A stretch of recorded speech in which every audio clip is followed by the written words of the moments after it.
Shalom, aquí estamos nuevamente transmitiendo desde los montes de Valle de Curacaví en Chile, su servidor Osvaldo Calderón. Hemos estado revisando ya durante varios Shabbat y el anterior claramente ya entramos de lleno a revisar cómo debería de oficiar, cómo debería de actuar, cuáles serían las características para yo reconocer y saber efectivamente si estoy delante de un apóstol o no lo estoy. O bien, si estoy delante de un falso apóstol. Hoy vamos a continuar con el trabajo y toda esta seguidilla que estamos haciendo de enseñanza con respecto a la manifestación y al reconocimiento para ustedes, ¿no es cierto?, de los 5 ministerios que claramente están muy relacionados con la Torá, claramente muy relacionados con la ley, por decirlo de alguna forma. Estamos revisando un episodio llamado, ¿no es cierto?, los ministros del reino, y claramente antes habíamos revisado justamente la asamblea de gobierno o la asamblea mesiánica y la Torá. Ahora estamos revisando hoy día el tema de los profetas. Un tema no menor para el tiempo que se está viviendo, puesto que se han levantado muchos profetas en este último tiempo. Y bueno, vamos a revisar conforme a la Escritura si efectivamente son profetas del reino o son los profetas de la religión, a los que bien conocemos nosotros que serían los falsos profetas. Así que vamos a ir a revisar efectivamente en la Escritura. Si quieren, podríamos... No, aún todavía no vayamos a la Escritura. Voy a seguir haciendo una pequeña introducción en relación a las características del profeta, ¿ya? Y recordemos que dentro de los 5 sentidos del cuerpo del Mesías, ¿no es cierto?, vimos la semana anterior que son los ojos, los apóstoles, ¿no es cierto?, lo que tienen la visión del reino, lo que son justamente los peritos arquitectos que están revisando que efectivamente esté funcionando, esté todo edificándose correctamente. Por eso van a ver muchas veces algunas personas que en forma innata critican, muchos lo ven de esa forma, critican el actuar o la conducta de ciertas congregaciones o de ciertos, entre comillas, ministros. Algunas personas se ponen sensibles frente a eso y consideran como que uno está juzgando, o esas personas están juzgando. Y no es así, es que su llamado justamente tienen un trabajo distinto, y es justamente revisar de que el trabajo, la obra se esté levantando en forma correcta. ¿Por qué? Porque recordemos que los planos arquitectónicos es justamente la Torá, son justamente los planos y es el mapa para seguir el camino trazado por el Padre para poder llegar al fin justamente del propósito de nuestras vidas en este tiempo, en este planeta, durante esta semana de la creación en la cual estamos viviendo. Ahora, el caso del oído, que es el segundo, en este caso particularmente el segundo órgano que estamos revisando, vendría siendo justamente los profetas. Entonces vimos los ojos, vienen siendo los apóstoles o los enviados o los emisarios, ¿no es cierto?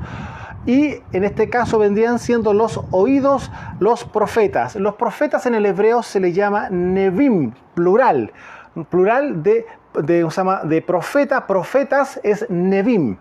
Ahora, hay que entender que tanto profetas como apóstoles tienen una relación sumamente estrecha por la ubicación que ellos tienen. Fíjense, los ojos y los oídos. Si una persona, o ahí escucho yo algún ruido hacia mi lado derecho, en este caso, ¿no es cierto?, pues quizás para usted sea al izquierdo, pero yo si escucho un ruido a este sector, yo voy a mirar qué es lo que está ocurriendo. Bien, si ocurre al revés, si escucho hacia algo hacia atrás, voy a mirar hacia allá. Entonces, hay una relación estrecha entre estas dos funciones y en estos dos órganos que vendrían siendo justamente los apóstoles y los profetas. Están muy seguidos, si ustedes se dan cuenta, físicamente están muy cerca también, muy cerca. Ahora, ellos trabajan en conjunto y deben de trabajar en conjunto. Así está estipulado y así está diseñado por parte del reino. Entonces, una de las cosas que sí nosotros tenemos que entender, que un apóstol puede estar sin un profeta, sin ningún problema. Pero no así el profeta. El profeta no puede estar sin apóstoles. ¿Por qué? Porque por causa del carácter del profeta, el apóstol produce justamente una templanza en su carácter. Entonces, ¿qué es lo que ocurre? El profeta, al tener una amistad en el espíritu con un apóstol, va a poder, mira, me está llegando esto, estoy escuchando esto del Señor, está ocurriendo esto. Y claramente en la combinación de esa conversación se produce justamente un equilibrio, porque una de las cosas que ocurre dentro del carácter del profeta, que por él saca la espada y se va solo a resolver la situación. Y no es así como debe de ocurrir, a no ser que sea enviado por el Padre. Vemos nosotros claramente en el Antiguo Pacto que hay muchos pasajes, ¿no es cierto?, donde el Padre levantó los profetas para traer justamente disciplina y corrección al pueblo. Y hemos visto muchos casos, ¿no es cierto?, en el pasado. Pero ocurre que en este tiempo, para eso están los apóstoles, para producir justamente un equilibrio, porque esto no es como en el Antiguo Pacto. No estamos viviendo las situaciones que se vivió en el ámbito territorial de Israel. No estamos viviendo eso. Algo similar sí, pero no exactamente lo mismo. Por lo tanto, si el Padre creó justamente estos órganos para que se manifestaran en este tiempo, justamente posterior a la llegada de Mashiach, obviamente es con respecto a una función, no están en forma independiente, no, porque si ustedes se pueden dar cuenta en su propio cuerpo, no existe ningún órgano que sea independiente, todos trabajan en un solo propósito. Todos los órganos de nuestro cuerpo operan en un solo propósito.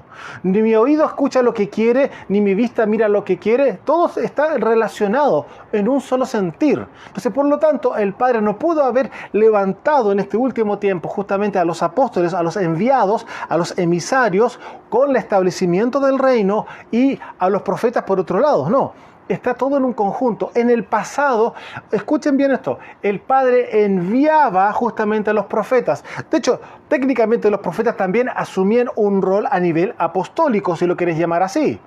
Puesto que recordemos que la palabra apóstol es enviado o emisario. Entonces, en el pasado el Padre envió muchos profetas. ¿Se pueden dar cuenta? Entonces, va con una investidura. Y recuerden lo siguiente, los ministerios están a cargo o son responsables, están bajo la autoridad de la corona. Eso quiero volver a repetirlo. Los apóstoles o los emisarios están bajo justamente la autoridad de la corona y la corona es lo que los envía.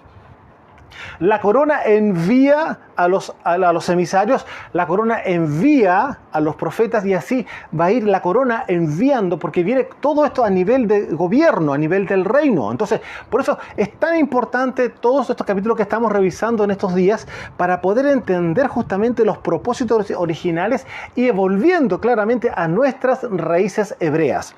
Entonces, entendemos que el oído, ¿no es cierto?, está muy estrechamente relacionado con la vista porque trabajan en conjunto y son órganos que trabajan en forma de estímulo, en forma inmediata. Escuchas un ruido y miras inmediatamente.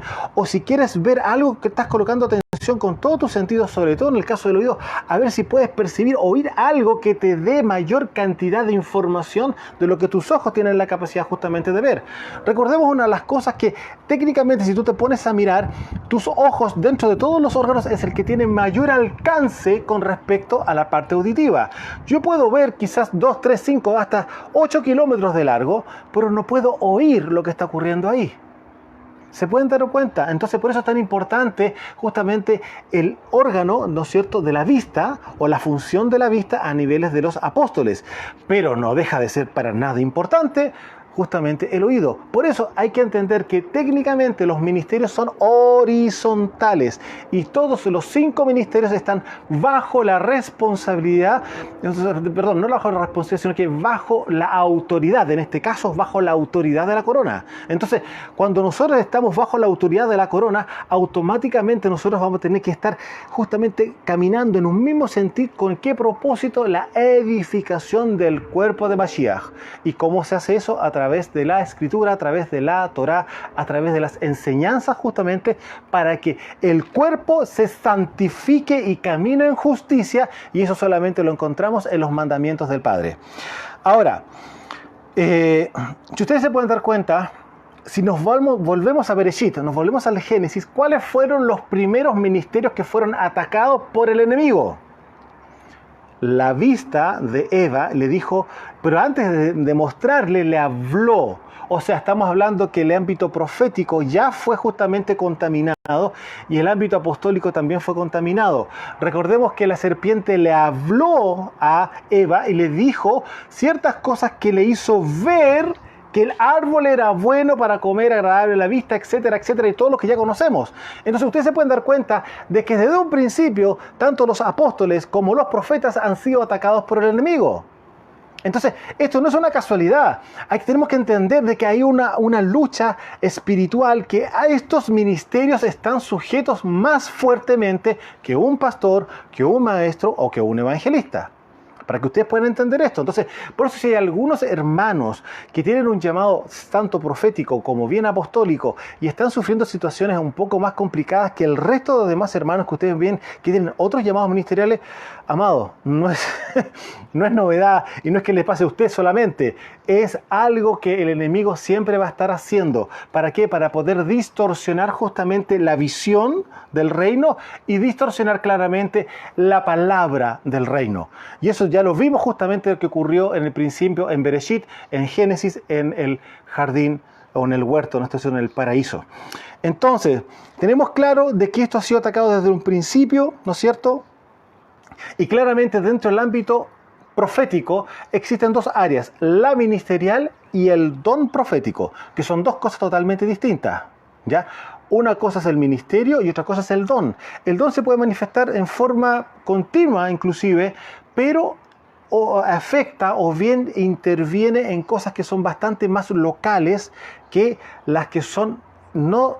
A ver, no quiero que esto se malentienda con que es secundario o como que no tiene importancia. Tiene la importancia y la relevancia. De hecho, nosotros vemos que había escuelas, por decirlo de alguna forma, en el pasado donde habían campañas, ¿no es cierto?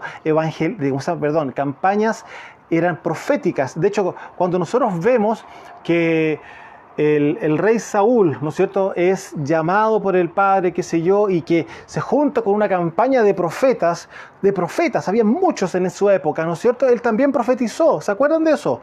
Entonces, se pueden dar cuenta de que hay un don profético que siempre estuvo manifestado por el profeta de oficio, el cual es responsable delante de la nación de hablar las cosas que el rey no está hablando, es otra cosa. Y ahí nosotros tampoco podemos, dentro de la escritura, diferenciar en profetas mayores o profetas menores. Ustedes se han dado cuenta que porque tienen cartas que tienen 2 o 3 hojas, los consideran que son profetas menores. Y al que tiene como 8, 10, 15, 20 hojas, consideran que viene siendo un profeta mayor. Amado, el profeta es profeta. No es mayor ni menor. Ahora, si fuese por eso, ninguno de los profetas que tenemos en este instante registrados en la Escritura desde Moshe en adelante, podrían ser llamados grandes si miramos justamente más atrás. ¿Por qué? Porque resulta que Enoc tuvo libros. Él en su revelación muestra que escribió 300 y tantos libros cuando estuvo justamente arriba de los cielos, siendo dictado por el ángel que le mostró todas las revelaciones que habían, o sea, todas las cosas que eran impensables en la raza humana, él las estaba dejando registradas todas. Solamente encontramos los últimos 2 libros, o 4 o 5 libros que existen más o menos registrados a causa de lo que se encontró justamente en el desierto de Qumran, ¿no es cierto?, donde encontramos en las cuevas de Qumran al norte del Mar Muerto, a lo que nosotros conocemos bien como los rollos del Mar Muerto. Pero resulta que él escribió muchos libros y de hecho en los mismos primeros libros aparece registrado que eso fue lo que él hizo. Entonces la pregunta sería, entonces Enoc era un gran profeta, mayor de todos los profetas. No es así, es un llamado. Y la función del profeta es oír, registrar. Y una de las características que vamos a revisar justamente ahora, una de las cosas que el profeta en sí mismo tiene, son 3 cosas fundamentales. Una es que él puede ver, escuchen esto, puede oír, y es por decirlo de alguna forma, un portador de la justicia del reino. A ver, ¿por qué digo que puede ver? Porque él tiene sueños y visiones, que está dentro de la parte de la visión, de la vista, ¿no es cierto?, espiritualmente hablando. Y claramente el oído porque oye la voz del Padre y oye las directrices del Padre que están justamente relacionadas con la justicia, que Él es el portador de la justicia claramente, porque es el portador del celo celestial del cielo que viene siendo la Torá, que es la voluntad del Padre. Entonces, ustedes se podrán dar cuenta de que estas características que nosotros vemos dentro del profeta también lo tuvo justamente Enoc, ¿no es cierto? Él vio, escuchó, estuvo en un ambiente celestial y dejó registro de eso. Nosotros vemos exactamente lo mismo que pasó con Daniel. De hecho, aún más, dentro de los evangelios nosotros encontramos a 4, entre comillas, evangelistas, ¿no es cierto? Mateo, Marcos, Lucas y Juan, ¿no es cierto? Pero todos a la larga, todos los apóstoles, ¿no es cierto?, trabajaron evangelísticamente porque había que extender el reino y el mensaje. Ahora, pregunto, si nosotros nos vamos bueno, conforme al canon religioso que se hizo, ¿no es cierto?, vemos el libro de Revelaciones o el libro de Apocalipsis, ¿qué es lo que vemos ahí? A Juan, el amado, el evangelista supuestamente, y entregando una cantidad de profecía y de visiones, una cosa impresionante, y vi esto, y las 7 trompetas, y las 7 copas, y los 7 sellos, y esto, y se abrió el cielo, y vi un cielo nuevo, y vi bajar la nueva Jerusalén, o sea, y vi la condenación de la gran ramera, etcétera, etcétera, y vi los ángeles, una cosa impresionante. Y aún más, después también, de hecho, comenzando justamente el libro de Revelaciones, ve justamente a 7 Keilah o 7 congregaciones, ¿no es cierto? 7 asambleas, ¿no es cierto?, que están dispersas. Una está en la Odisea, Filadelfia, conocemos eso. Entonces la pregunta, ¿es un evangelista o es efectivamente un apóstol con unción profética? ¿Se pueden dar cuenta? Porque si nosotros miramos sin conocer para atrás lo que nosotros vemos en Apocalipsis, esa persona que está escribiendo ahí, nosotros es un profeta. Porque lo mismo pasó con Isaías, lo mismo pasó con Ezequiel, para que hablamos de Daniel, cuando vio justamente la estatua de Nabucodonosor, etcétera, etcétera, etcétera, etcétera. Y dejó todo por escrito. Y vio un ángel que me hablaba, etcétera, etcétera, etcétera. Entonces se pueden dar cuenta que hay una riqueza mayor y la religión nos ha cegado, porque recuerden que la religión está trabajada con Grecia y Grecia produce una ceguera espiritual. Entonces nosotros pensamos que Juan, ¿no es cierto?, el evangelista, el evangelio de Juan, era evangelista y apóstol y es el apóstol del amor. Sí, amado, porque tenemos cartas de él también. Pero ocurre lo siguiente, ¿qué pasa entonces con el libro de Revelaciones o Apocalipsis como se conoce en el griego? ¿Quién lo escribió? ¿Otro Juan? No, él mismo. Entonces, obviamente, hay una unción apostólica profética maravillosa. Ahora se pueden dar cuenta de que estas son las características en general que tiene justamente el profeta. Tiene una vista espiritual que va a través de los sueños y visiones, y lo otro claramente, oidor de las palabras del reino, ¿no es cierto? Y es un portador de justicia porque justamente ese es el rasgo principal que él tiene. Primera de Corintios, capítulo 14. Primera de Corintios, capítulo 14. Y vamos a ver lo que produce una palabra profética, ¿ya? De aquí vamos a ver que esto que vamos a ver como definición, que Pablo lo dejó establecido, ¿no es cierto?, opera tanto en el ministerio profético como en el don profético, ¿ya? Primera de Corintios, capítulo 14. Miren lo que dice el verso 3. Solamente el verso 3. Pero el que profetiza habla a los hombres ¿para qué? Para edificar, exhortar y consolar. De hecho, una de las más fuertes es la exhortación. Eso es lo que prima dentro del ámbito profético. ¿Ya? No está bien esto, cuidado con esto, cuidado con esto, cuidado con esto, cuidado con esto. Ahora, obviamente, la edificación, hermano, mira, si haces esto y esto va a ocurrir tal cosa. Y así vas a caminar en justicia, etcétera, etcétera. Y bueno, obviamente la consolación, cuando el padre está viendo que hay una alma que está afligida frente a alguna circunstancia, el Señor va a colocar un bálsamo justamente trayendo consolación. Pero el rasgo principal del profeta es la exhortación, trayendo justamente la disciplina dentro del pueblo, ¿ya? Vamos a ir viajando en la escritura y vamos a irnos a Isaías 55. Isaías 55 y vamos a ir viendo justamente palabras, pasajes y cosas que nos va a ir dando justamente mayor luz para poder discernir los profetas de estos tiempos, ¿ya? Isaías 55.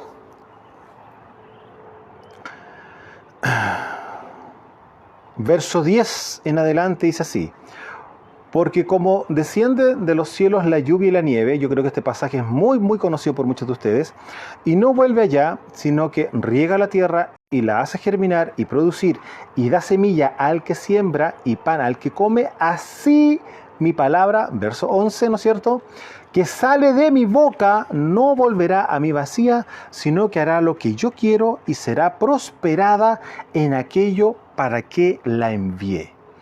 Nosotros este pasaje lo debemos, yo creo, oído y lo hemos usado muchas veces. Dice aquí claramente, así será mi palabra que sale de mi boca, no volverá a mí vacía, sino que hará lo que yo quiero y será prosperada en aquello para que la envíe. Aquí tenemos que meditar frente a lo que dice aquí, dice, no volverá a mí vacía, sino que hará lo que yo quiero. Ahí voy a pararme un poquito, sino que hará lo que Él quiere. Y resulta que todos siempre lo ven como súper bien. Sí, la palabra del Señor, sí, porque muchas veces la palabra del Señor no venía para hacer cosas buenas, como todos siempre piensan, porque todos creen que somos 100% santos. Y, nos merecemos muchas cosas. No nos merecemos nada, amados. Nosotros somos responsables absolutamente de todas las cosas que tenemos, claramente conforme a lo que nosotros hayamos sembrado. Pero no merecemos absolutamente nada. El que merece todo honor y toda gloria siempre va a ser Él. Nosotros somos una consecuencia de su amor. Eso tenemos que recordarlo siempre. No podemos vanagloriarnos que nosotros merecemos ciertas cosas. No merecemos absolutamente nada. Todo lo que hemos tenido hasta hoy día ha sido por amor de Él, por su gracia, por su rajem, por su misericordia, por su compasión. Porque nosotros, si por merecer algo, hubiéramos merecido la muerte. Así de simple. Así que yo creo que hay muchas personas que tienen que borrar esas palabras y decir que sí, efectivamente, el único que merece cierto honor y cierta gloria es aquel que nos amó y nos perdonó justamente para poder encaminar y cumplir sus propósitos aquí abajo en la tierra. Ahora, vuelvo acá, dice, sino que hará lo que yo quiero. La palabra del Padre puede hacer muchas cosas, pero lo que yo aquí estoy rompiendo este mito religioso que piensan que cada vez que el Padre va a dar una palabra, a ser porque me va a ir bien, y siempre van a ser buenas noticias, entre comillas. Pero muchas cosas tenemos que tener en claro que el Padre, cuando envía también su palabra, es para castigo, para condenación, y etcétera, etcétera, etcétera. Y nosotros vemos justamente qué es lo que ocurría con los enemigos de Israel en su época. Entonces aquí, miren, y ahora si profundizamos aún más todavía, dice, así será mi palabra que sale de mi boca. No volverá a mí vacía, sino que hará lo que yo quiero y será prosperada en aquello que para que la envíe. Aquí volvemos a hablar de las palabras enviado, el apóstol. Y esto, si nosotros lo llevamos a la época de Mashiach, cuando dice justamente Juan, en su evangelio, en primer capítulo, dice que la palabra se encarnó y tabernaculizó también, dice en alguna versión, ¿no es cierto?, en el hebreo. Pero observe lo siguiente, mi palabra sale de mi boca, ¿no es cierto?, y será prosperada en aquello para que la envíe. Aquí vemos claramente también una conexión con lo que justamente nosotros vimos en la manifestación de Mashiach. Porque si Mashiach es Elohim encarnado, ¿no es cierto?, y Él es la palabra encarnada, aquí está hablando exactamente de esto mismo, con una mirada literalmente profética, por decirlo de alguna forma. O sea, Él iba a enviar su palabra en un tiempo futuro también, se iba a encarnar, iba a cumplir un propósito. ¿Y cuál era el propósito? Traernos al arrepentimiento, traernos nuevamente a caminar en su voluntad y claramente a producir un derramamiento de sangre, un gran Yom Kippur, para que todo aquel que creamos en Mashiach seamos perdonados y volvamos nuevamente al camino que Él dejó trazado, que era su Torá. Entonces aquí estamos viendo en Isaías 55, en el verso 11, varias profundidades, varios matices que están dentro de este mismo verso. Deuteronomio 18, 21. Vamos para dentro del Antiguo Pacto, en Deuteronomio 18, 21. Una de las cosas que les voy a comentar, la palabra Tanaj, que es la palabra que se le llama al Antiguo Pacto, técnicamente viene siendo la escritura completa. Luego tenemos el Brit Hadashah o el Nuevo Pacto, ¿ya?, que corresponde justamente desde los Evangelios en adelante. Entonces, cuando hablamos el Tanaj, estamos hablando claramente desde Génesis hasta Malaquías. Entonces, cuando hablamos de el Antiguo Pacto, ¿no es cierto?, podríamos definirlo o referenciarnos literalmente a lo que vendría siendo la Torá de Moshe. ¿Ya? Aquí estamos hablando que vamos a entrar justamente a la Torá de Moshe y estamos dentro del Tanaj, el antiguo pacto, en la primera porción, ¿no es cierto? Deuteronomio 18, verso 21. Y si dijeres en tu corazón, ¿cómo conoceremos la palabra del Eterno, la palabra de Yahweh, que no ha hablado? Si el profeta hablare en nombre de Yahweh y no se cumpliere lo que dijo ni aconteciere, es palabra que Yahweh no ha hablado. Con presunción la habló el tal profeta, no tengas temor de él. Yo creo que aquí el papá está dejando las cosas sumamente claras y algo sumamente simple. Las cosas ocurren o las cosas no ocurren. El tal profeta, y eso ustedes saben de lo que estamos hablando porque eso ustedes lo han vivido, no una, muchas, pero muchas veces. Se levanta él o la profeta, ¿no es cierto? Y así dice el Señor, etcétera, etcétera, etcétera, etcétera. Y resulta que no pasa absolutamente nada. De hecho, algunos que se hacen llamar oficialmente profetas, nosotros lo hemos vivido, hemos visto por televisión o en este caso por internet, ¿no es cierto? Muchos a nivel global declaran ciertas cosas, y resulta que eso no se ve absolutamente nada. Entonces la pregunta es la siguiente, ¿qué pasa con ese hombre que se hace llamar profeta? Y aún más, muchos lo reconocen como profeta y están felices que venga el profeta. Y viene el profeta, tanto, no sé cuánto, qué sé yo, etcétera, etcétera. Y le hacen gran publicidad.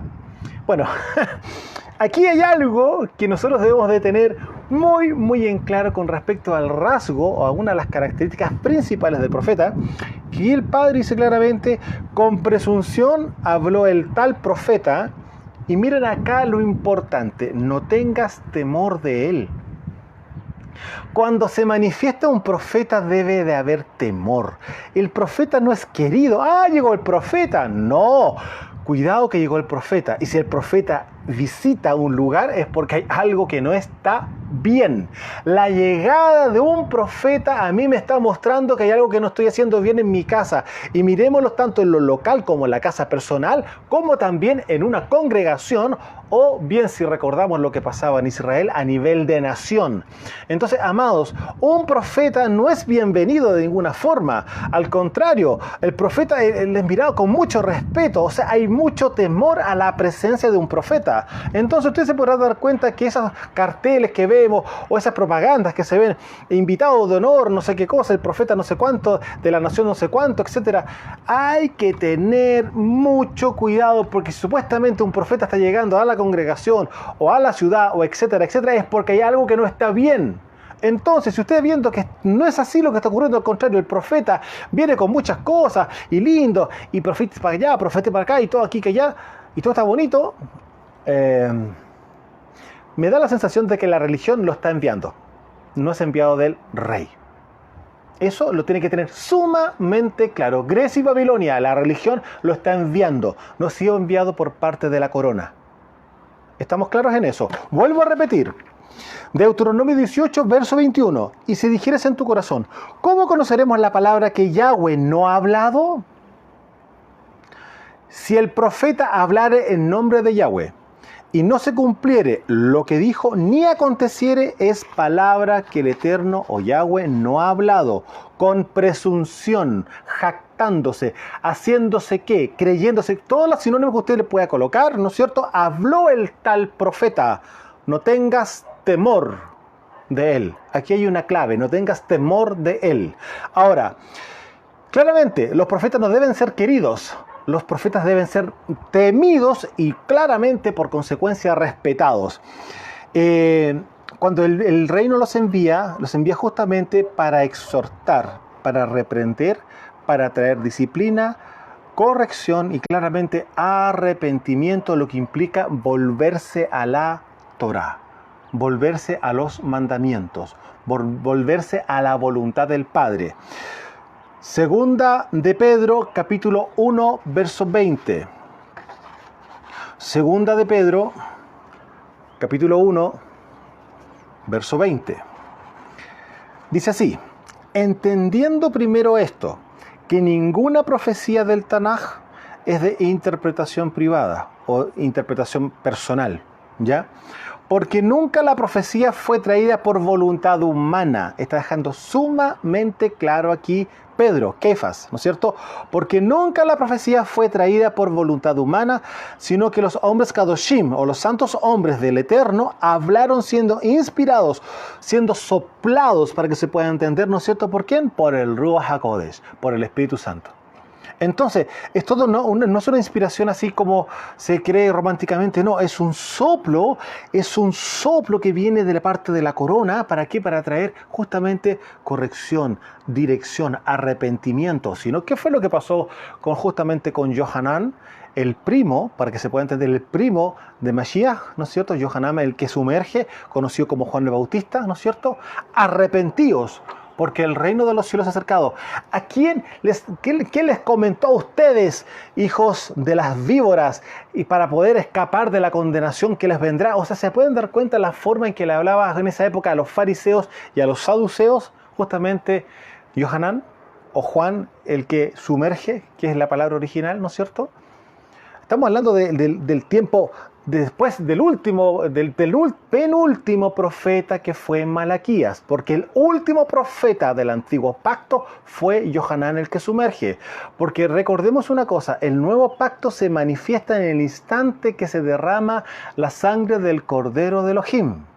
En el instante que Mashiach está en la cruz derramando su sangre para justamente traer la justificación de muchos, no de todos, de muchos, tal cual como lo dijo justamente en su última cena, esta sangre es la sangre del nuevo pacto que será derramada por muchos. Y esos muchos, justamente, que le damos la gloria, que nosotros hayamos sido escogidos dentro de esos muchos, justamente, están a nivel global. Pero recuerda lo siguiente, en ese instante mismo se produce, cuando Él muere, la activación del nuevo pacto. Hasta antes que eso ocurriera, todo seguía estando bajo la Torá antigua, bajo la ley antigua. Y la nueva ley trae justamente la gracia, pero ¿para qué? Para volvernos nuevamente con todo el corazón de nuevo justamente a la Torá del Padre. Y aplicando claramente la reforma a la Constitución que vemos en Mateo capítulo 5, 6 y 7. Entonces, todo esto empieza a funcionar en el instante que justamente el rey muere y que claramente los cielos empiezan a preparar todo para que el Ruach HaKodesh venga justamente a manifestar el establecimiento de la Torá en el corazón de todos los discípulos y los apóstoles, y claramente y todos los que vendrían por detrás de ellos, ¿no es cierto? ¿En qué día? En el día justamente, en el 50 día después de lo que viene siendo Pesaj, que vendría siendo la fiesta de Shavuot, que corresponde justamente a la entrega de la Torá. No fue nada casualidad, estaba todo claramente organizado y planificado, porque todas las fiestas eran sombra, como dice bien Pablo, de lo que vendría. Entonces, ¿qué es lo que dice claramente acá el Pedro, ¿no es cierto? En este pasaje, porque nunca, la profecía fue traída por voluntad humana. Eso hay que tenerlo sumamente claro. Por lo tanto, cualquiera que se haga llamar profeta y dice X cosas en el nombre del rey, y eso no ocurre, no es profeta. De aquí voy a entrar a otro tema luego, pero denme un segundo, por favor. ¿Por quién son inspirados esas personas? Aquí dice el Padre, dice con presunción, ¿no es cierto? Con presunción habló el tal profeta. Pero resulta que también vemos en el largo del tiempo que hay otro espíritu que se incorpora dentro de las personas y los hace hablar cosas que hay un porcentaje que, escuchen bien esto, y soy responsable de lo que digo, le achunta, por eso, le adivina justamente el mensaje a la persona, y otro porcentaje que no le achunta o que no le adivina, para que se pueda entender. Luego vamos a conversar con respecto a ese tema. Entonces Pedro dice claramente acá: nunca la profecía fue traída por voluntad humana, sino que los hombres Kadoshim del Eterno hablaron siendo inspirados por el Ruach HaKodesh. Si viene un soplo de la corona, un soplo del reino sobre el que es realmente profeta, va a haber un sueño, va a haber una visión, va a traer claramente justicia a toda la atmósfera, a todo el ambiente, a las personas, a la congregación, a la nación, claramente si es necesario, y obviamente viene con un respaldo de la escritura. Hay un respaldo escritural. Y eso siempre va a ocurrir así. Ahora, si ustedes se pueden dar cuenta que esa persona que está entregando esa, entre comillas, falsa profecía, para que se pueda entender, ¿no es cierto?, lo hace y lo vuelve a hacer, y él sabe Amado, él sabe que no es así, que no va a funcionar, que no va a ocurrir, que no va a pasar, pero él se da cuenta y él queda muy contento porque ve a la persona que se va inspirada, ve que la persona se va en paz, ve que la persona inclusive muchas veces, y eso lo hemos visto, esa persona como le conoce la vida a la otra, le entrega una supuesta palabra profética que a la otra persona le toca la fibra emocional y claramente la puede dejar hasta llorando. Porque, ay Señor, ha visto mi aflicción. ¿Y qué es si la persona, esta que se hace llamar supuestamente profeta o la profeta, conoce parte de la vida? Entonces dice, ya le voy a entregar esto para que me tengan justamente en consideración, para hacerse válidos como supuestos profetas, y finalmente es todo un engaño. Ahora, ¿a qué es lo que quiero llegar? ¿Esa persona es hija de la serpiente? Muchos de ellos sí. ¿Y por qué quiero llegar a esto? Porque no hay temor del Padre, no hay temor del Rey, no hay temor en lo más absoluto, porque llegan y dicen cualquier barbaridad y se sienten muy confiados, muy alegres, muy contentos al ver la reacción de las personas, y muchos de ellos claramente después de eso, bueno, honra la palabra del profeta y bla bla bla, y ustedes ya entienden a lo que se ha visto hasta hoy día. Entonces, estas personas no tienen temor del Eterno dentro de ellos. Oseas 4:6. Así habla un profeta. Oseas 4:6. Dice el profeta Oseas: mi pueblo fue destruido porque le faltó conocimiento. Por cuanto rechazaste el conocimiento, así dice la Kadosh, por cuanto rechazaste, o también nosotros tenemos en Reina Valera, desechaste el conocimiento, yo te echaré del servicio. Mal traducido, sacerdocio, porque la palabra Cohen, que es la palabra original en hebreo, significa servidor, ¿ya? Y Kohanim, servidores. Entonces, cuando yo te saco del servicio, voy a sacar tu servicio de Cohen, ¿ya? Tu rol o tu función de servidor, de Cohen. Entonces dice, y porque olvidaste la Torá de tu Elohim, la Torá de tu Dios, también yo me olvidaré de tus hijos.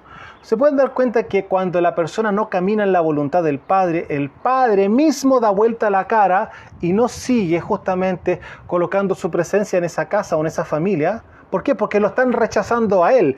Y Él es la palabra, Él es la Torá, Él es todas las cosas, la palabra viva, la voluntad de Él está por escrito. Mi voluntad es esta, que se cumpla con Shabbat, que no tengan idolatría, que caminen justamente en justicia, que caminen en verdad, que no mientan, que no roben, que honren a sus padres, que no tengan ambición ni codicia de las cosas que tu hermano pueda tener, ni la casa, ni la esposa, y al revés, ni el esposo, ni etcétera. ¿Se puede entender eso, no es cierto? Amados, y la pregunta es la siguiente: ¿se está viviendo eso hoy dentro de las supuestas congregaciones que son las congregaciones del Rey? Amado, mi pueblo fue destruido porque le faltó conocimiento, por cuanto rechazaste el conocimiento. ¿Y de qué conocimiento se está hablando acá? ¿No es cierto? Yo te eché justamente del servicio y porque olvidaste la Torá. Ahí está el conocimiento, la Torá de tu Elohim, yo también me olvidaré de tus hijos. Verso 7. Conforme a cómo se multiplicó Israel, cómo se engrandeció, así pecaron contra mí. También yo cambiaré su honra en afrenta. Y el verso 8, del pecado de mi pueblo comen y yo pondré sus corazones en sus iniquidades. Eso es lo que el Padre va a hacer cuando efectivamente una persona rechaza el conocimiento de su palabra, que es la Torá. Ahora, sigamos en Oseas, pero vamos al capítulo 6 y al verso 6. Y aquí este pasaje, yo sé que hay muchos que, sí, lo he escuchado cuántas veces, y quizás muchas veces hasta la misma persona que en este momento usted mismo lo ha declarado más de alguna vez. Oseas 6:6 dice así: porque misericordia quiero y no sacrificio, y conocimiento del Eterno más que holocaustos. Claramente, porque todo lo que estaba viviéndose en esa época era solamente una actividad religiosa. Hay que hacerlo y hay que hacerlo. Por eso también nosotros vemos en un momento en Isaías que dice: este pueblo de labios me honra, pero su corazón está lejos de mí. Y justamente enseñando mandamientos de hombre. Entonces, ¿qué es lo que ocurre acá? En Oseas 6:6, porque misericordia quiero y no sacrificio, y conocimiento del Eterno más que holocausto. ¿Cómo yo sé, cómo yo conozco justamente al Padre? a través de su voluntad que dejó por escrito, a través de su Torá. Por lo tanto, si no hay conocimiento de la Torá, no hay conocimiento del Creador. Y se desecharon el conocimiento, que es el conocimiento de Él, en el cual está toda la sabiduría y toda la ciencia y todo el conocimiento de la eternidad, ¿qué le queda al hombre? O si no, recordemos lo que dijo justamente Salomón en el libro que escribió de Eclesiastés. Este es el resumen, dice él, al final del libro de Eclesiastés. Este es el resumen. Este es el todo del hombre. Guarda los mandamientos de Elohim, porque realmente ese es el todo del hombre. Ese es el todo. Porque si la persona no guarda los mandamientos, hoy, después de haber sido bañado con la sangre del Mesías, haber sido redimido, haber quedado blanco y empezar a guardar esa santidad en la cual Él me vistió desde un principio cuando yo me arrepentí, si yo no cuido las vestiduras de que no se manchen con el pecado, yo no puedo, nunca, amado, usted olvídese que va a ser tomado, rescatado, raptado, como usted lo quiera llamar, ¿no es cierto?, el día que Él venga a buscarnos, porque Él va a buscar, viene a buscar a los que son a imagen y semejanza a Él, no va a venir a buscar a ninguno que ande con sus ropas manchadas, y aún más, muchos van a andar desnudos, y recordemos que el pecado desnuda, si no pregúntenle a Adán y a Eva.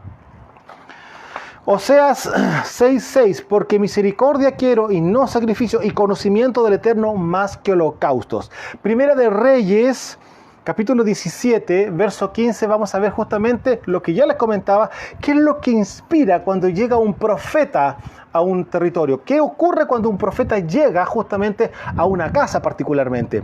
Miren lo siguiente. Primera de Reyes, capítulo 17. Voy a introducirlos en esta historia. Aquí justamente Elías es enviado justamente a hablar, ¿no es cierto?, con Jezabel y con Acab, ¿no es cierto? Pero antes de eso, durante todo ese periodo de tiempo que está ocurriendo todo esto, que está la atmósfera en ese momento en el Reino del Norte, en la casa de Israel, tiene que llegar justamente a alojar a la casa de una mujer viuda. Y aquí tenemos en el capítulo 17, en el verso 15, entonces ella fue e hizo como Elías le dijo. Recordemos que ella estaba recogiendo unas ramitas, ¿no es cierto?, para hacer fuego, iba a comerse el último pan y la harina que tenía y se iban a morir porque no había nada más y sería todo. ¿Y qué fue lo que le dijo Elías? Momento, no te va a faltar la harina, no te va a faltar el aceite, hazme a mí una tortilla y después comerán ustedes. Y inmediatamente, aquí tenemos el verso 15, dice, entonces ella fue e hizo como Elías le dijo, y comió él y ella y su casa muchos días. Seguía habiendo harina, seguía habiendo aceite, etc. Vimos un milagro, ¿no es cierto?, claramente ahí. Verso 16, y la harina de la tinaja no escaseó, ni el aceite de la vasija menguó, conforme a la palabra que Yahweh había dicho por Elías. Se cumplió esa palabra profética. Pero mira lo que pasa después. Verso 17. Después de estas cosas aconteció que cayó enfermo el hijo de la señora, ¿no es cierto?, de la ama de casa, y la enfermedad fue tan grave que no quedó aliento en él. O sea, el niño se murió. Usted se podrá dar cuenta que después de varios días que él ha estado alojando y comiendo en la casa y estaba todo tan bien, algo pasa aquí que se produce un quiebre en la paz de la casa y si la enfermedad fue tan grave que no quedó aliento en él. Primeramente entró una enfermedad y esa enfermedad trajo por consecuencia una muerte. Entonces aquí la cosa es grave porque hay que entender una cosa, que la transgresión a la Torá implica muerte. Miren lo siguiente, 18. Y ella dijo a Elías, ¿qué tengo contigo, varón de Elohim? Estaba todo tan bien. ¿Qué pasó? ¿Has venido a mí para traer a memoria mis iniquidades y para hacer morir a mi hijo? ¿Se pueden dar cuenta qué es lo que ella entiende cuando hay un profeta en su casa? ¿Y cuando están pasando cosas que no deben de ocurrir, según ella? Claramente. Hay una manifestación de la justicia. Ellos son portadores de justicia. Ellos traen juicio sobre el territorio cuando son enviados. Y ese juicio, claramente, muchas veces son en cosas terribles. Si no, si ustedes revisan el capítulo 11 de Apocalipsis o el capítulo 11 de Revelaciones, ustedes van a ver ahí un título, quizás, ¿no es cierto?, que diga los dos testigos. Y son dos profetas. ¿Y qué hacen los profetas? Traen castigo, traen castigo, traen castigo, traen castigo, traen castigo, traen castigo, y nadie se arrepentía, al contrario, los odiaban. Porque le estaba quitando la paz que había en ese momento, ¿no es cierto?, en el planeta, en la tierra, en este caso particular porque llegan a Israel, hay que entender a Israel, ¿no es cierto? Bueno, entonces se pueden dar cuenta de la imagen que representa justamente un profeta. Un profeta trae juicio. Y aquí vemos que ella misma hace hincapié a ella, a su propia persona. ¿Has venido a mí para traer a mi memoria mis iniquidades? O sea, ¿has venido acá para solamente demostrarme y enrostrarme que estoy en pecado? ¿Se pueden dar cuenta? Eso es lo que pasa cuando un profeta se manifiesta. Bueno, el resto de la historia la conocemos. Elías tomó al niño, se lo llevó a su habitación, oró al padre, ¿no es cierto? Y 3 veces oró y se puso sobre él. Y la tercera, justamente, el niño resucita y se lo trae de vuelta nuevamente a la señora, a la mujer. Mateo 23, verso 35.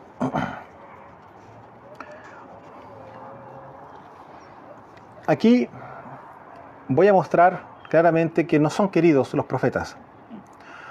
Para que venga, dice acá el rey, Mateo 23, verso 35, tarea para la casa, léalo nuevamente todo el capítulo 23 y va a entender muchas cosas ahí. Mateo 23, verso 35 dice así: para que venga sobre vosotros toda la sangre justa, le está hablando justamente a los fariseos, saduceos, a toda la casta religiosa de la época, él está hablando el rey, para que venga sobre vosotros toda la sangre justa que ha sido derramada, ¿no es cierto?, sobre la tierra, desde la sangre de Abel, el justo, hasta la sangre de Zacarías, hijo de Jehoiada. Ese es el nombre original, no Berequías. Está mal escrito, no es Berequías, es Jehoiada, el nombre original en el hebreo. A quien matasteis entre el templo y el altar.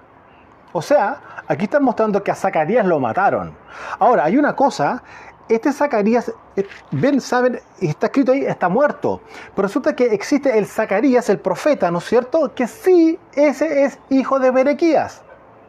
Y ese no está muerto, porque Zacarías, el de hijo de Berequías, donde nosotros tenemos las cartas o el libro de Zacarías, es mucho después de este Zacarías, hijo de Jehoiada.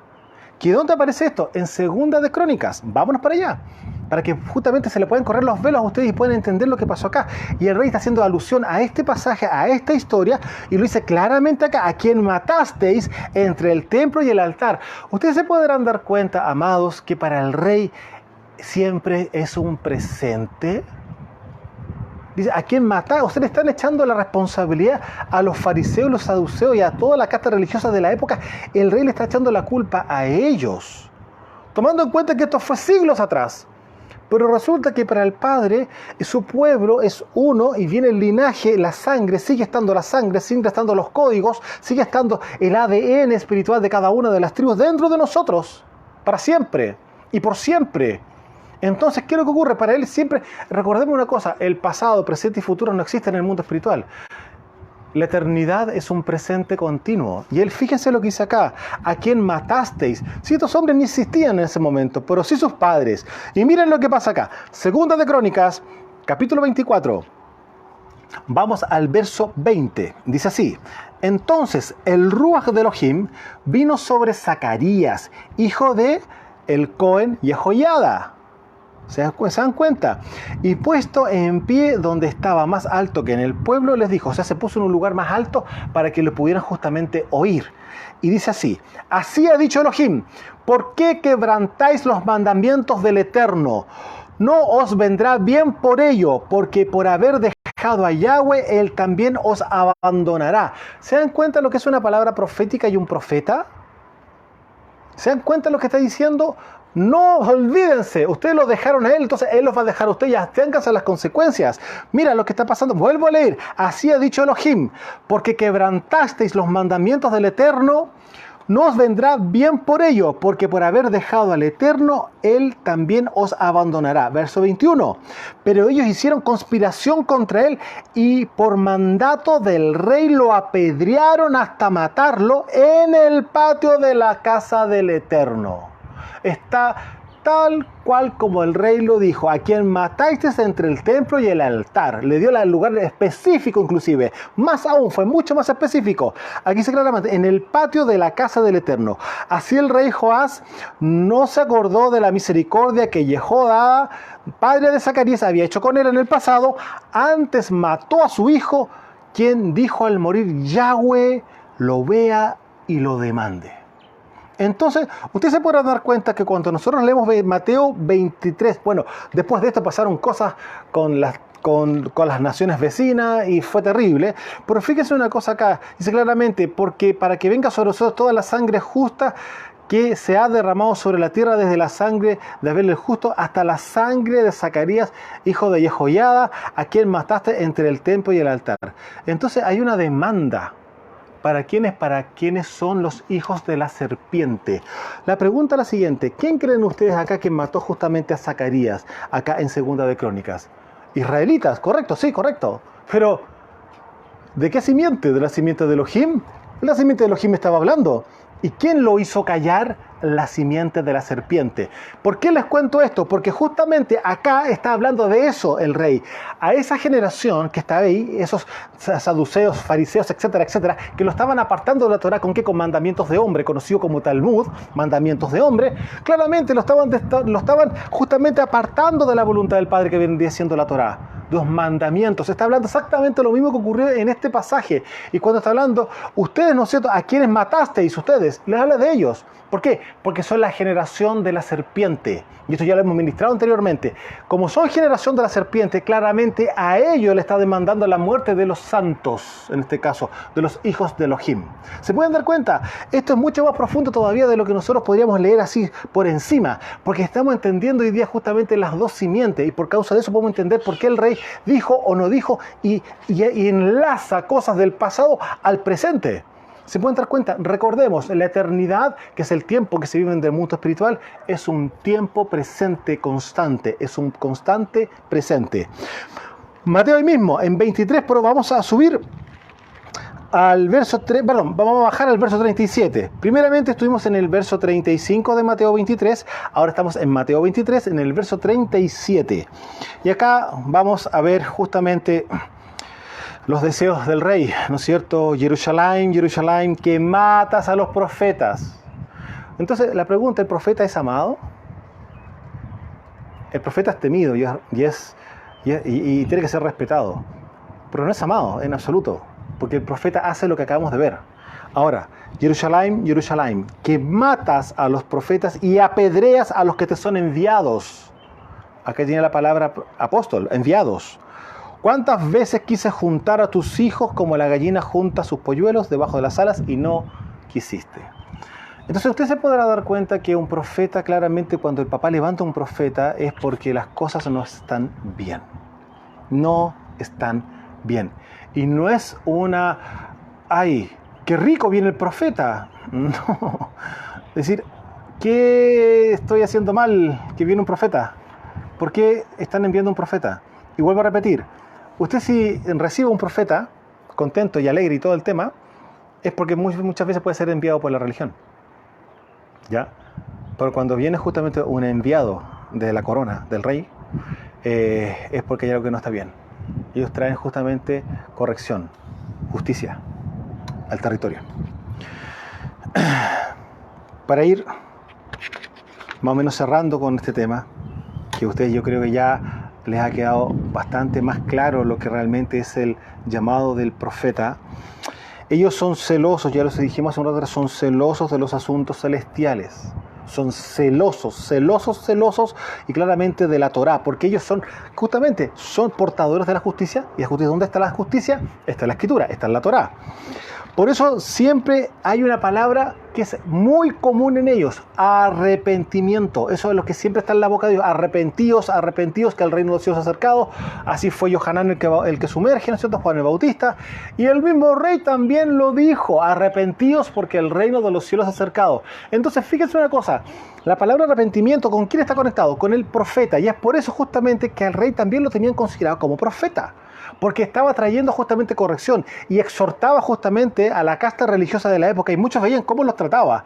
Entonces, ¿quién habla de esta forma? A no ser que tenga una investidura mayor que la que ellos humanamente ya tenían. Entonces, por eso también muchos de Israel lo tenían al rey como profeta, y es por eso que también muchos de los fariseos y saduceos, cuando lo querían matar, le tenían temor al pueblo. ¿Por qué? Porque lo tenían como profeta. Entonces, ellos son los portadores de justicia, ¿no es cierto? Y el rasgo común con el ámbito apostólico es la autoridad. Y esa autoridad que la da, justamente lo da la corona a través de la Torá, a través del conocimiento de la Escritura, a través del conocimiento de la voluntad del Padre, que es la Torá, los mandamientos. Ellos, una de las cosas que sí logran discernir, porque vienen con una característica muy especial, es la voz de la adivinación. Y aquí quiero entrar en el tema que había dejado pendiente anteriormente, es Pitón. Pitón es el espíritu que le habla a los falsos profetas.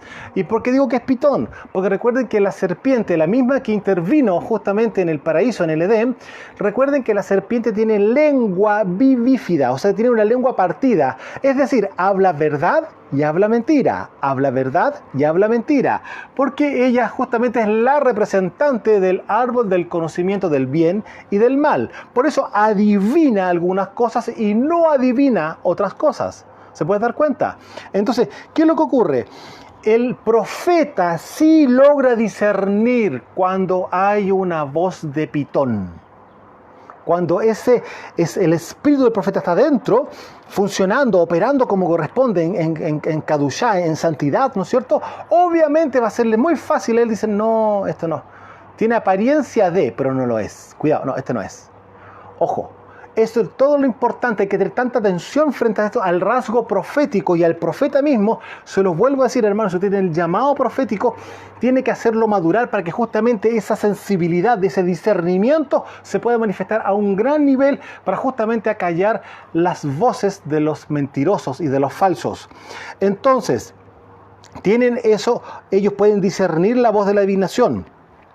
Y claramente ellos son levantados para derribar tronos demoníacos. Estamos hablando, miren lo que pasó con Jezabel, miren lo que pasó con los profetas que tenía Jezabel, con Baal, etc. Miren todo lo que él derrumbó, y ahí derribó una cantidad de tronos impresionante. Y eso sigue siendo vigente hasta hoy día, siempre y cuando camina en santidad y en Torá. El que realmente es profeta, que viene de parte del cielo. ¿Ya? Son ungidos para deshacer claramente las obras de Satanás. Su unción rompe lo carnal, lo pecaminoso, lo demoníaco, claramente dentro de la asamblea. Ellos traen pureza y santificación a la casa, puesto que es así justamente el llamado que ellos tienen. Y eso produce pero un desajuste en la religión. Y Babilonia, ¿para qué le digo? Porque recuerden que Babilonia, como viene justamente con el espíritu de adivinación, es confrontada a ella particularmente. ¿Ya? Ella particularmente es confrontada, los babilónicos. Entonces, claramente la religión se para, hay momentos, ¿qué pasa acá? Y no, el profeta va a sacar espada porque viene con la unción del rey, porque ha sido enviado por el reino. Entonces, ellos también traen revelación claramente de la palabra del Padre, de la palabra de Elohim, y claramente de los propósitos celestiales. Afirma la identidad de cada hijo en la congregación con palabras directivas, ¿ya? Su unción construye y edifica el cuerpo del Mesías. Su unción activa el don profético a los que están juntamente con el llamado en los hermanos. También planta a los hijos del Eterno, los hace florecer en la casa del Señor. Ellos inician el modelo divino para oír la palabra, trayendo confirmación de ella. O sea, ellos producen una atmósfera tan maravillosa y claramente se forma una atmósfera en la cual muchos que se han llamado justamente a tener el don se sensibilizan y empiezan a profetizar y empiezan a activarse. Desatan la alabanza y claramente la alabanza de reino, la alabanza con reverencia, ¿no es cierto?, a la casa del Padre. Activa los dones de fe, milagros y sanidades, rasgos y características que vimos nosotros claramente en los profetas del Antiguo Pacto. Y claramente fue justamente lo mismo que hizo el rey también cuando se manifestó. Libera los dones, talentos y operaciones con respecto al Ruach HaKodesh. Todo lo que el Ruach HaKodesh tiene ya, justamente lo que nosotros conocemos como los dones del Ruach, él tiene la capacidad de poder llevar esos vientos y activarlos en las personas que están llamadas. Esto no es que él va a colocar las manos y que usted, no. las personas que tienen el llamado en esa atmósfera que Él va a traer celestial, va a empezar a activarlos, lo va a empezar a despertar literalmente hablando. Traen fortaleza y nueva fuerza a los hermanos, traen restauración de la palabra del reino, la unción y el gozo del Ruach HaKodesh, desata el espíritu o unción de victoria y de conquista en la asamblea. Libera la unción de guerra espiritual estratégica en el pueblo del Eterno. Claramente, porque tiene el discernimiento, no, esto no, cuidado acá hay un principado, etc. Hay una sintonía espiritual tan impresionante, tan extraordinaria, que es por causa de ¿qué? De su propia santidad. Lo santo acá en la tierra atrae lo santo que está en los cielos. La justicia aquí en la tierra trae la justicia de lo que está en los cielos. Por eso es tan importante como el Rey y el Padre nos dijo en el pasado, sed santos como yo soy santo, y el Rey lo volvió a repetir, porque mientras más Kadushá, mientras más santidad haya en nosotros y seamos más sadik, más justos, la justicia y la santidad del reino se va a unir con nosotros y sí, hermano, se va a cumplir que vamos a unir los cielos y la tierra nosotros también. ¿Por qué? Porque el que habita en nosotros justamente lo hizo de un principio y el Ruach HaKodesh es ese su ministerio en nosotros. Hacernos caminar en la justicia y la santidad para que seamos Kadoshim y Sadik. Entonces, destruye la oposición satánica. Trae claramente por consecuencia de poder traerlos nuevamente todos a la Torá, trae claramente prosperidad financiera. Las finanzas llegan por causa de caminar en la justicia. Por eso el Rey dijo, buscad primeramente el reino de Dios y su justicia, el reino del Eterno y su justicia, y todas las cosas serán añadidas. Pero resulta que como no se camina en justicia y no se camina en santidad, porque no se camina en la Torá, por eso vemos también cómo están las familias de las congregaciones. Y es por causa de eso, porque por consecuencia de yo caminar en la Torá, se me añaden todas las cosas. Entonces, también una de las cosas que él trae justamente esta revelación para trabajar con elementos proféticos claramente. Miren, hagan esto, tomen esto acá, hagan esto allá, y vamos rompiendo esto, que veremos esto otro, etc. Así funciona. ¿Por qué? Porque él viene con vida. Muchos buscan avivamiento. ¿Sabes cuál es el mejor avivamiento? Volverse a la Escritura, volverse a la voluntad del Padre. Y eso implica que tu espíritu va a volver a vivir como corresponde, porque lo que está escrito son palabras para el espíritu. Y claramente, al caminar en justicia, todas las cosas van a empezar a tomar el rumbo y la dirección original que el Padre estableció desde el principio. Libera el poder de la resurrección. Usted ya vimos lo que pasa justamente con el tema de Eliseo. Traen el fuego del Ruach HaKodesh a la asamblea y claramente trae temor y reverencia a la presencia del Padre. O sea, se restablece nuevamente el temor del Eterno. Algo que se ha perdido en los últimos 2000 años, por decirlo de alguna forma. Y aquí, para ir cerrando, vamos a irnos al libro de Judas, que es la última, en el fondo, a la carta de Judas. No es un libro, es una carta, y que esto justamente está antes, es técnicamente la última carta antes del libro de Revelaciones de Apocalipsis. Y quiero que por favor se vayan al verso 11, y aquí hablando justamente de los falsos profetas, y claramente que esto ha existido desde el principio, desde el Edén, cuando justamente Pitón, en este caso la serpiente, le habló haciendo justamente alusión al Padre. No, sí, no va a pasar nada, no va a pasar nada, no va a pasar nada, y aquí está el planeta por causa de haberle creído a la falsa profecía, a la falsa palabra. Dice por Judas en el verso 11, recuerde que solamente hay un solo capítulo porque es una carta solamente. Dice así, verso 11, ay de ellos, hablemos de los falsos profetas, ¿no es cierto? Porque han seguido el camino de Caín, ¿ya? Y se lanzaron por lucro en el error de Balaam. Usted me va a decir que no ha oído a los profetas y ahora pacte la palabra profética, etcétera, etcétera. O déle una ofrenda al profeta, porque el que da al profeta recibirá recompensa de profeta. Y vamos manipulando la escritura de una manera pero magistral. ¿Ya? Y se lanzaron por lucro en el error de Balaam. Ustedes reconocen quienes se acuerdan de Balaam, ¿no es cierto? El profeta que iba a maldecir a Israel, pero finalmente él fue pagado para ir a maldecir a Israel. Pero finalmente el Padre cambió sus palabras y bendijo a Israel, ¿ya? Y perecieron en la contradicción de Coré. Estos hombres, ¿no es cierto?, son manchas en vuestras reuniones festivas dirigidas a promover el amor Eso dice en Biblia Kadosh, para que usted pueda entender, pues no va a aparecer eso en la Biblia Reina Valera, porque claramente Reina Valera hay muchas cosas, y ya lo hemos conversado, que las ha sacado, las ha cortado, las ha cambiado para poder tergiversar justamente las escrituras. En la Biblia Kadosh dice, estos son manchas en vuestras reuniones festivas dirigidas a promover el amor, que comiendo impúdicamente con vosotros se apacientan a sí mismos. Ahí entramos en Reina Valera.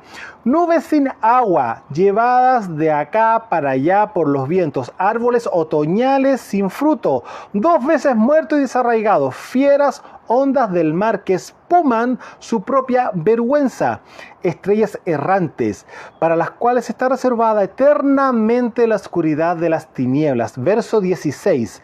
Estos son murmuradores querellosos que andan según sus propios deseos, cuya boca habla cosas infladas. Miren ustedes. ¿No les suena a algo totalmente contingente, tan actual hoy día, ¿no es cierto? Adulando a las personas para sacar provecho. Leo completo para que lo puedan no tener así fraccionado. Estos son murmuradores querellosos que andan según sus propios deseos, cuya boca habla cosas infladas, adulando a las personas para sacar provecho. ¿Les suena eso a un falso profeta? Sí. Hijos de la serpiente, usted lo puede discernir, yo creo, hoy día. Amados, desde los montes del Valle de Curacaví en Chile, su servidor Osvaldo Calderón. Shalom.